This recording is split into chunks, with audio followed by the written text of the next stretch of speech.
Olá, no programa Pauta Especial de hoje vamos falar sobre o que é o parto humanizado e a diferença dele para uma cesárea.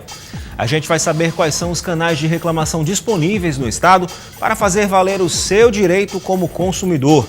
E você vai ver ainda algumas dicas de cuidados com os bichinhos de estimação durante o verão.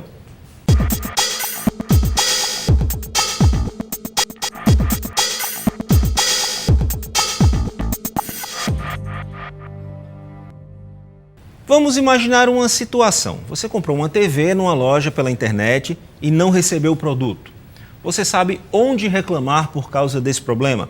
Existem vários locais onde o consumidor pode brigar por seus direitos. E quem vai dizer onde ficam e como funcionam é o presidente da Comissão de Direito do Consumidor da OAB de Alagoas, Tiago Ferreira Vanderlei. Doutor Tiago, seja bem-vindo ao nosso programa.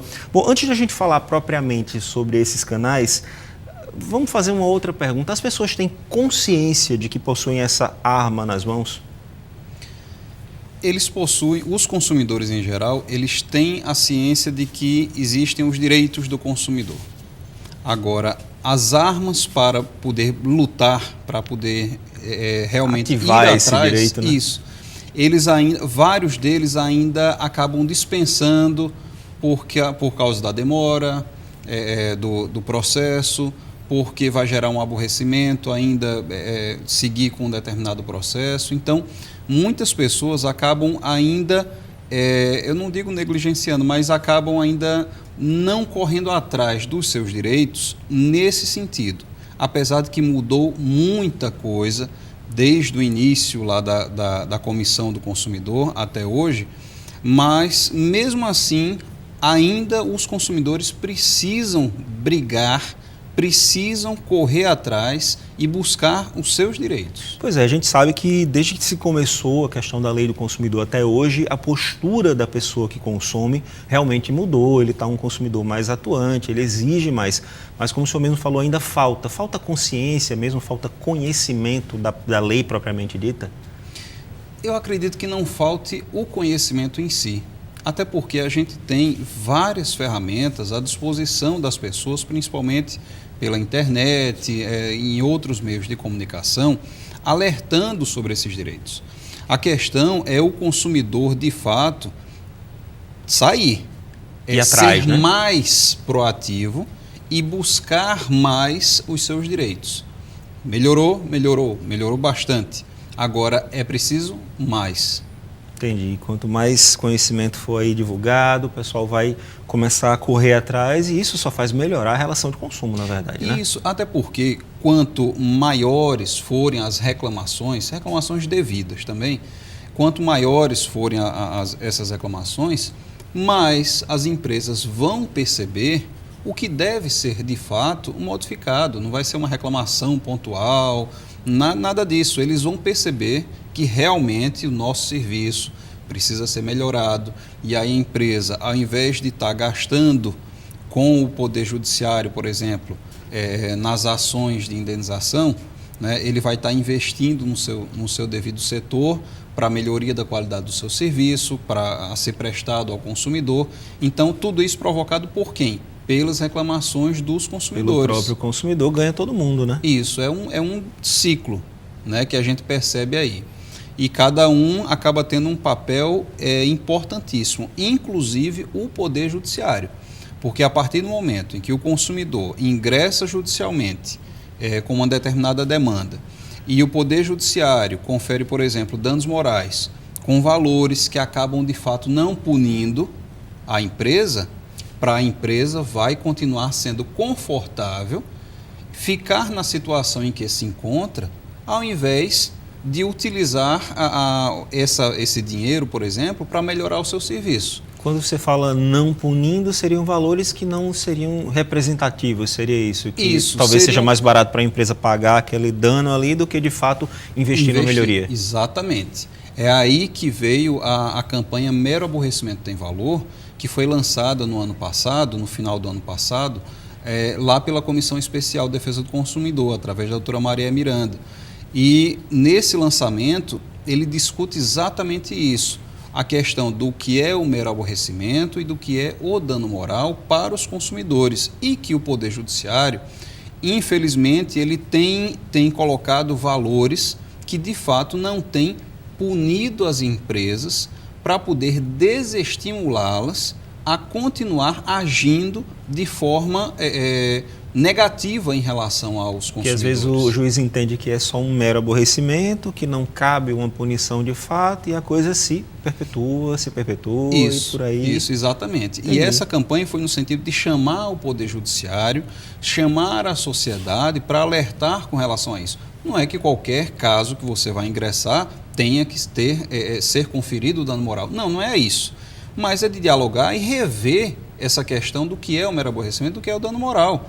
Porque é preciso alertar também ao Poder Judiciário que todos nós somos consumidores, né? E todos nós precisamos da melhoria desse serviço. A gente tem as campeãs de reclamação que há anos elas estão entre os primeiros lugares, que são da área de telefonia. Está sempre bombando aí no primeiro lugar. Pois né? é telefonia, é saúde, é instituição financeira. Então elas estão ocupando as primeiras colocações no ranking de maiores reclamadas há anos. E a gente não tem visto aquele dinheiro do imposto que a gente paga na nossa conta ser investido na melhoria desses serviços.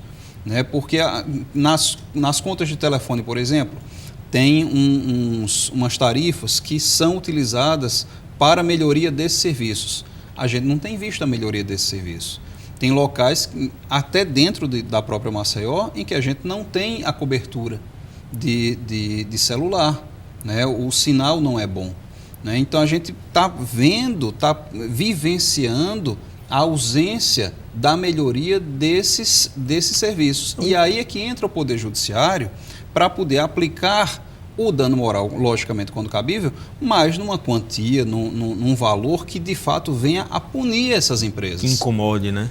Tem que incomodar o bolso delas para que elas então possam melhorar o seu serviço. Pois é, puxando esse gancho aí do mero aborrecimento com a campeã, que são as empresas de telefonia celular, esses mero aborrecimentos acontecem diariamente, né? Volta e meia você vê alguma conta que foi inserida aí no seu plano que você não autorizou, algum serviço, alguma coisa do tipo, e quando você chega lá, o juiz pode entender que é um mero aborrecimento, a empresa cancela e fica por isso mesmo, quando na verdade deveria haver uma punição mesmo para que não houvesse, mas não fosse recorrente. Isso, sabe qual é a preocupação aí também? É a falha ser reiterada, né? O erro ser reiterado, que acaba se tornando uma coisa normal.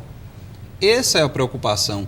Então, o que antes poderia ser tido como dano moral, por exemplo, hoje ser considerado um mero aborrecimento de tantas pessoas que são atingidas em várias oportunidades que acontece o mesmo problema. Então, o problema ele continua sendo um problema e que não é um mero aborrecimento. Se atingir tanta gente assim, de fato é um dano moral. Vamos falar desses canais disponíveis. Quais são os canais que o consumidor tem à mão para poder reclamar de fato de alguma insatisfação, de algum problema, de algum defeito, de algum ruído aí no processo de compra?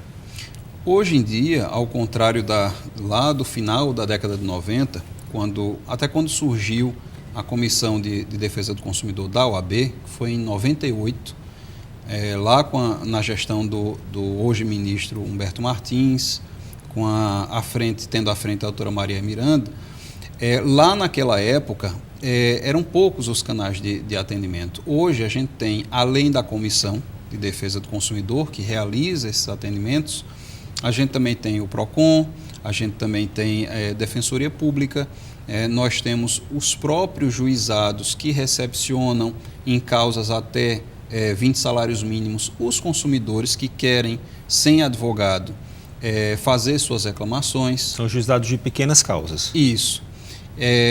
Tem também os próprios advogados particulares. Então, hoje nós temos vários canais de atendimento. A diferença entre eles é que, para o PROCON e para a Comissão de Defesa do Consumidor, os procedimentos que são abertos são procedimentos administrativos. E o que é que isso significa? Significa que a gente abriu o procedimento lá na comissão, por exemplo, e o consumidor chamou a empresa, né, e fez a audiência de conciliação. Não houve acordo. Bom, se não houve acordo, então, de posse daquele documento, o consumidor, além dos outros documentos daquele caso do consumidor, ele pode ir atrás do Poder Judiciário, através de um advogado de sua confiança, ou através da Defensoria Pública, ou até sozinho, naquelas causas até 20 salários, ele pode promover a reclamação na via judicial. E aí abre-se um processo judicial para poder pleitear os seus direitos. E os procedimentos, pelo menos o procedimento lá da comissão, é um procedimento que não é quantitativo. A gente quer resolver o problema, como é administrativo, então a gente resolve aquele problema. Consertou, eu quero substituir. Eu quero renegociar uma dívida. Eu quero fazer uma determinada troca, eu quero a devolução do que eu paguei. Então são questões mais objetivas. Questão, por exemplo, envolvendo dano moral, aí a gente não faz. E eu acredito que o PROCON também não deva fazer a Nesse questão caso, de vai dano direto moral. para um juizado, aí tem que ir para o Poder Judiciário para abrir esse processo judicial e pleitear o que é de direito. Quem não pode pagar o advogado, procura a Defensoria Pública. Procura a Defensoria Pública, ou então, se for até 20 salários mínimos a pretensão, pode procurar o próprio juizado e de próprio punho fazer lá uma determinada petição, ou deve ter muitas vezes estudantes de direito que auxiliam também nesses Inclusive, algumas universidades oferecem esse tipo de serviço também. Exatamente, né? Exatamente. Então, hoje, para você ver a quantidade de canais que existem disponíveis. Esses são alguns desses canais. Fora as agências reguladoras, que também são canais de atendimento. Você tem o atendimento do consumidor.gov.br, né, que você pode também tentar fazer a reclamação lá online. Então, a quantidade de instrumentos disponíveis para o consumidor hoje, para poder reclamar e conseguir obter o seu direito, é enorme. Né? A questão, exatamente como a gente estava falando, é o consumidor ir atrás. Ele tem que buscar mais, né? Ele tem que reclamar mais. Até porque nós temos presenciado várias medidas, até do próprio governo, com relação a medidas que aparentemente são favoráveis ao consumidor, mas que podem acabar sendo nocivas. Como, por exemplo, a Anatel, quanto à limitação da internet banda larga fixa. Né? Aquilo deu muita coisa para falar, né? Isso, que agora, ultimamente, houve levantaram novamente esse assunto, aí houve uma discordância entre o próprio Ministério e a agência de telecomunicações, e aí abafaram de novo. A gente tem a medida da ANAC agora, que daqui até março, a questão da franquia de bagagem, que vai ser outra coisa cobrada. Que está tendo que falar, né? Então, são medidas que estão aparecendo e que o consumidor, se ele não promover as reclamações devidas, essas medidas se ele de fato não ir atrás, a gente tem que ter esse volume de reclamações, e reclamações devidas, claro, mas a gente tem que ter o consumidor sempre reclamando dos seus direitos. A gente vê, comparativamente, que nos Estados Unidos o direito do consumidor ele é bastante respeitado lá. Porque o consumidor, ele mesmo vai atrás, né? Tiago, só para a gente finalizar, então, esse papo, é interessante, primeiro, que o consumidor procure direto à loja, né? Tente negociar e fazer um acordo ali. Caso não consiga, PROCON, Comissão de Direitos do Consumidor da OAB, se for o caso, pode ser resolvido, se não for, judicializa a questão. Seria isso, então? Isso, exatamente. Tiago Ferreira Vanderlei, presidente da Comissão de Direitos do Consumidor da OAB, muito obrigado pela sua participação aqui no nosso programa. Seja sempre bem-vindo. Muito obrigado pelo convite. Bom, daqui a pouco o nosso assunto é o incentivo ao parto humanizado no Brasil. E você também vai saber algumas dicas para proteger a saúde do seu bichinho de estimação durante o verão. Até já.